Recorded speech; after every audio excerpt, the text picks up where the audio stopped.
warahmatullahi wabarakatuh.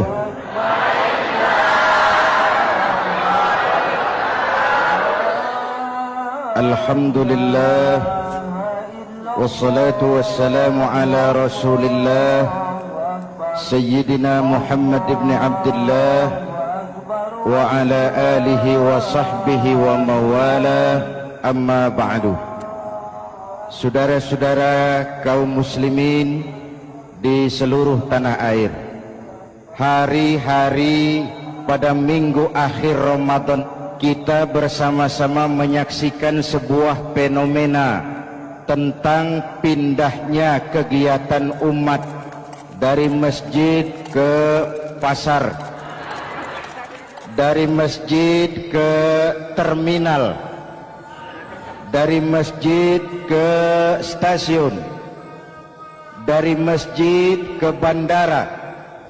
Apa boleh buat, itulah wajah kita, bahwa lebaran artinya mudik, bahwa lebaran artinya baju baru dan makanan.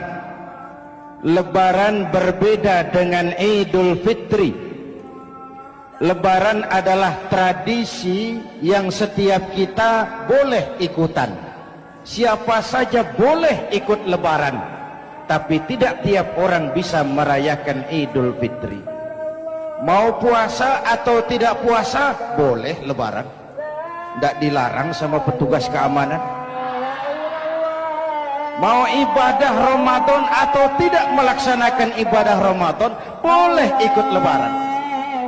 Tapi tidak berarti merayakan Idul Fitri, karena selalu ada kos dari apa saja yang kita lakukan. Saya mau cerita, mau dengar nggak? Ada dokter gigi, dokter baru. Satu sore praktek, pasiennya 4 orang nunggu duduk jejeran. Dipanggil pasien pertama, diperiksa, berlubang giginya, dicabut tanpa dibius. Namanya dokter baru. Pasien ini teriak, aduh sakit dok, tidak kuat, sakit. Teriakannya keras sekali. Pasien yang 3 orang yang nunggu gemeter, lari semua. Selesai dicabut, diobati, selesai, tanya, sudah selesai dok? Sudah mas. Berapa biayanya? 200.000. Assalamualaikum warahmatullahi wabarakatuh. Loh, biasanya kan 50.000, kok 200.000? Biasanya sih memang 50.000, tapi siapa suruh kau teriak? Yang 3 lari.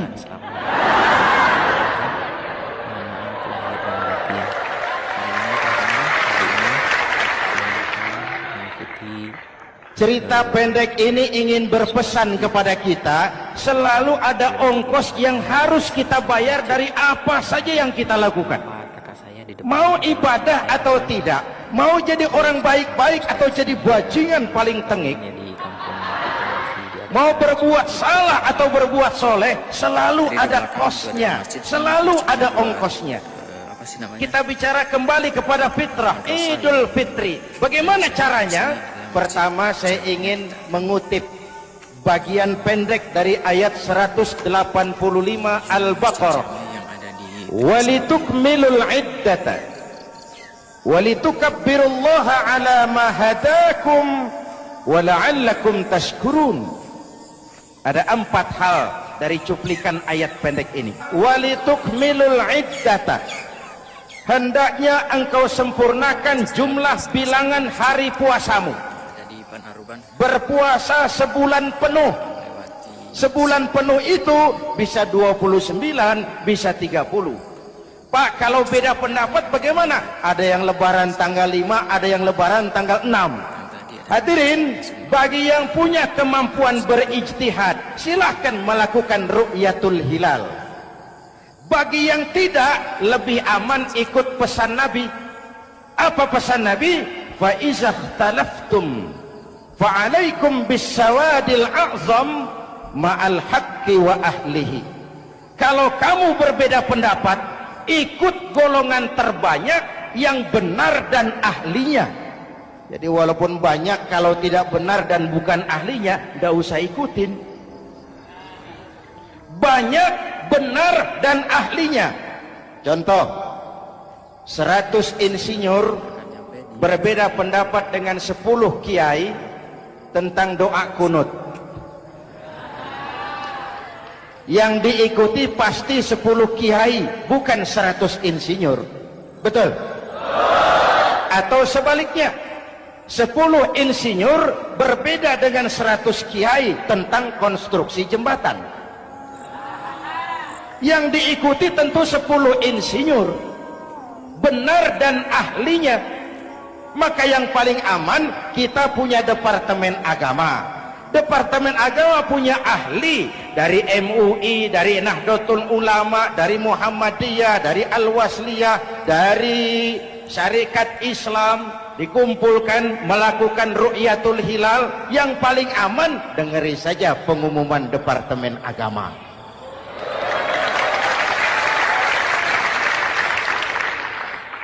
Tapi tetap menghormati mereka yang meyakini 1 Syawal jatuh pada tanggal 5. Beda boleh, marah jangan. Jelas? Saudara boleh suka tempe, tapi jangan menghina orang yang tidak suka tempe. Saudara boleh senang tahu, tapi jangan ngenyek karo wong yang senang tahu. Hadirin yang saya hormati, walitukmilul iddata. Kalau mau kembali kepada fitrah, sempurnakan jumlah bilangan hari puasamu. Makna sempurnakan di sini 2, sempurnakan 1 bulan penuh dan sempurnakan semangat puasamu. Walaupun Ramadan berakhir, puasa jangan selesai. Kenapa? Tangan kita masih tetap terus puasa dari mengambil yang bukan milik kita. Lidah kita walaupun Ramadan sudah selesai tetap berpuasa dari memfitnah dan menggunjing orang lain. Kaki kita walaupun Ramadan sudah selesai tetap puasa dari berjalan ke tempat yang tidak baik. Perut kita tetap berpuasa dari kemasukan barang-barang yang haram. Sempurnakan semangat puasamu. Sikap disiplin, sikap jujur, merasakan kehadiran Allah dekat dalam hidup. Nih contoh ringan. Tadi waktu asar dan zuhur, saudara sholat apa tidak? Sholat. Waktu sebelum sholat kan berwudu. Ketika berwudu kan berkemur. Umpama waktu berkemur itu saudara korupsi,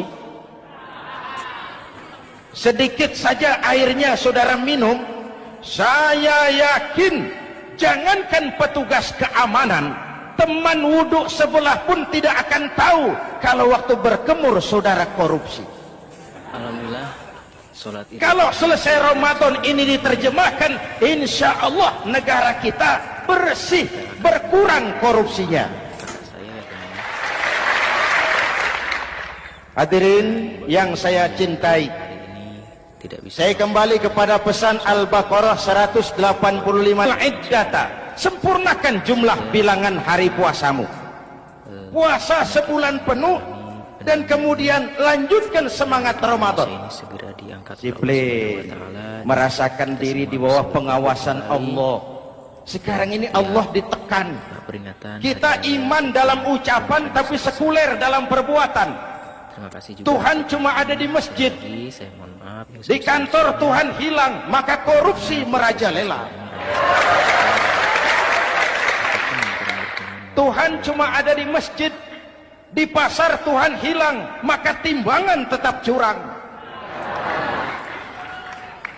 Iman dalam ucapan tapi sekuler dalam perbuatan. Kalau jiwa dan semangat Ramadan kita bisa terapkan, insya Allah korupsi akan berkurang.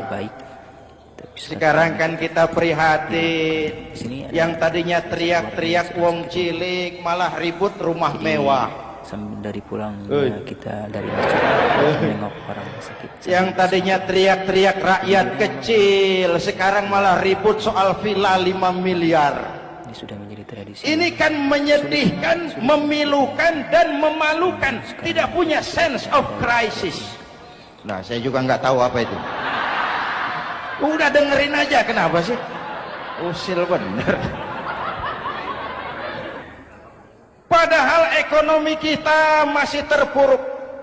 lapangan kerja sulit. Jumlah pengangguran rata-rata 2 juta orang per tahun. Lapangan kerja baru sulit terbuka karena investor, jangankan yang dari luar mau masuk, yang di dalam siap-siap keluar. Terakhir kita dengar Sony, pabrik elektronik besar, mau cabut lagi, pindah invest ke Taiwan, menyusul pabrik silet yang di Ciputat itu. Ketika ditanya apa investasi di Cina lebih murah, tidak, dia bilang lebih mahal, cuma lebih pasti. Di Indonesia murah, cuma mejanya kebanyakan, biaya siluman, namanya siluman nggak karu-karuan, keluar uang banyak, urusan tidak pasti, capek. Disahkan undang-undang penyiaran yang justru ditolak oleh masyarakat penyiar sendiri. Industri penyiaran bakal kolaps karena sekarang ini boro-boro mereka industri televisi mau break even point, mau pulang modal, dengan ke depan bisa bangkrut. Akibatnya bisa kita pastikan, jumlah pengangguran makin bertambah. Hadirin yang saya hormati, kita memang setuju jangan terlalu mengadopsi siaran-siaran televisi dari luar. Kita harus punya filter. Tapi pada sisi yang sama, kita juga harus memperhatikan lapangan kerja buat rakyat kita ini. Walitukmilul iddata, sempurnakan jumlah bilangan hari puasamu. Kalau jumlah hari puasa sudah sempurna, tuntunan yang kedua dari Al-Quran, walitukabbirullah, hendaknya engkau agungkan nama Tuhanmu. Takbiran. Takbiran itu bisa sendiri, bisa berjamaah, bisa di rumah, bisa di masjid, bisa di surau, bisa dengan pawai keliling, asal dilaksanakan dengan tertib dan tidak mengganggu lalu lintas umum. Prakteknya yang terjadi, pawai keliling itu mengganggu ketertiban umum, perang petasan. Jadi macam ada yang takbiran bawa bendera partai. Innalillahi wa inna ilaihi raji'un. Ini takbir politik.